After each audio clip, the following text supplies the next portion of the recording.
Hey everyone, welcome to today's topic, how to help your baby who has gas. I'm Dr. Sarah Mitchell, a sleep consultant and the founder of the Helping Babies Sleep Method, and we're talking all things baby gas today. And what you're going to learn today about baby gas is actually applicable to toddler and kiddo and even adult gas. So let's get into it. So what does gas in your baby present as? And there's so many of you out there with newborns who are uncomfortable, largely due to gas. What does it present as? Well, it often shows up as a lot of body movement, a lot of squirming in that swaddle, seemingly uncomfortable. Okay. There's some of you that have such bad gas in the newborn stage that your babies are seeking comfort by asking to sleep on you. Sleep on you. They refuse to be put down. You also want to watch for reflux in that situation. Okay, but they seem uncomfortable. And, once you start working at them and massaging their tummies and whatnot, and you're getting the gas out, then you see that squirminess start to decrease. That's one way to know that you're on the right track. It often presents at a lot of grunting in the middle of the night or during the day too. So grunting and squirminess are two major signs of gas. Okay. What is gas? Well, gas is essentially some sort of trapped air. Okay, there's kind of two ways we can think about gas. We can think that your child may ingest a little bit of air when they're drinking, and that becomes a trapped air bubble. Okay, trapped air bubble. You've had gas before as well, right? As an adult, you know what burping feels like. So that feeling that they need to release something, but they can't get it out. Okay, this could happen. It could be happening because their latch is not great, either on the bottle or the breast, which is allowing a little bit of extra air to be coming in.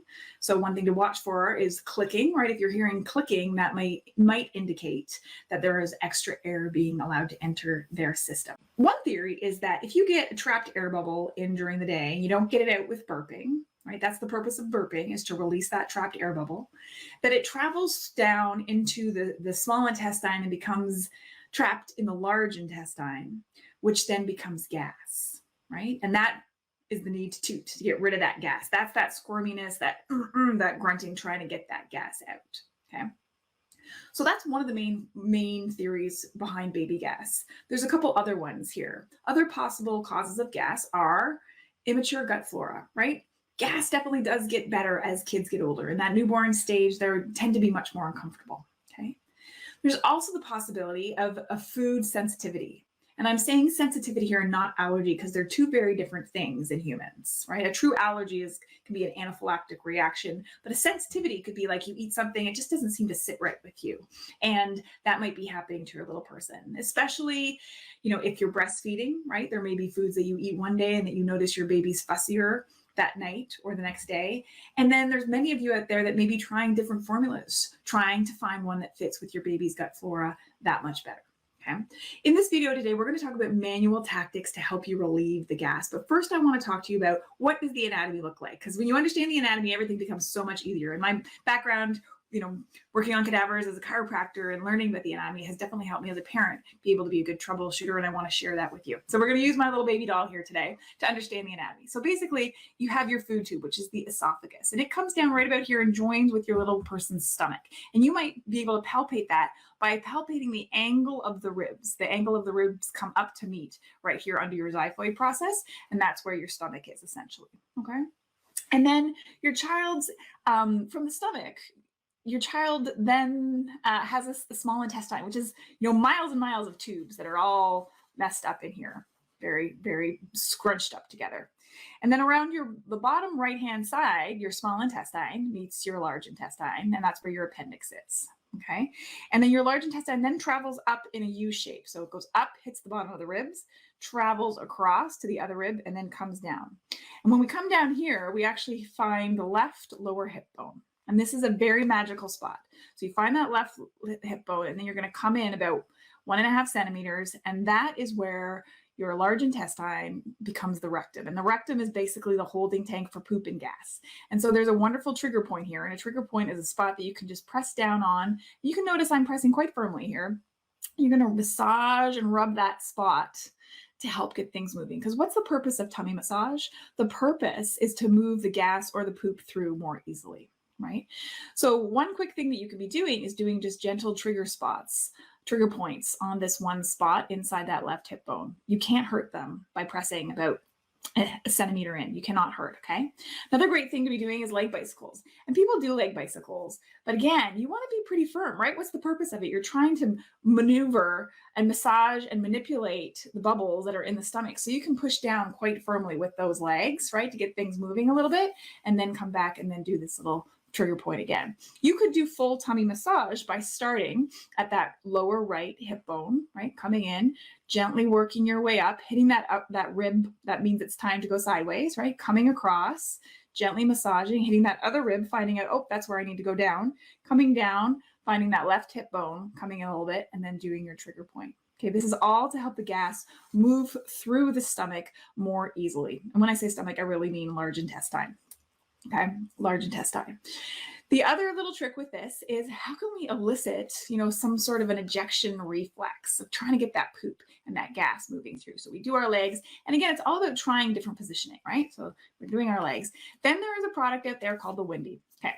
The purpose of the Windi is to elicit that ejection reflex out of your little one's rectum, essentially. And it's a product, I'll put a link here, that you would actually insert to help relieve that gas.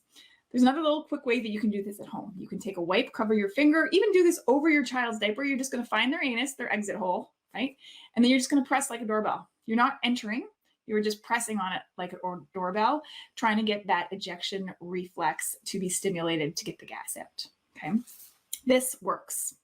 Now, another helpful thing to think about is burping. So how do we go back to the root issue? Well, it could have been the burp that was not released during the day, and now we need to release it. How can we do that? So most people, what I see with burping is a lot of this. Okay, and this can be helpful. And in kids that are easy burpers, this can work really well. But what most people forget is great burping is about counter pressure on that esophageal stomach sphincter right in here, right? We want to have some counter pressure here. So knees up. My favorite positioning is having a child on your lap. And I can't quite do this very well on the screen, but leaning them forward, because what does that do, right? That gets that counter pressure on their stomach, right? And then having a hand on the back and actually thinking about, and I can't really do this so well here, but squeezing those bubbles up, because where are they, right? They're in that esophageal stomach junction down in here. And so I want to be pushing and squeezing up, and you can do this on your shoulder like so. And I often tell parents, grab the knees, bring them up to their chest as best you can, and then squeezing. You can absolutely pat. You can do circles. What are we trying to do? We're trying to loosen things up in there, loosen that bubble up, and then squeezing up, okay?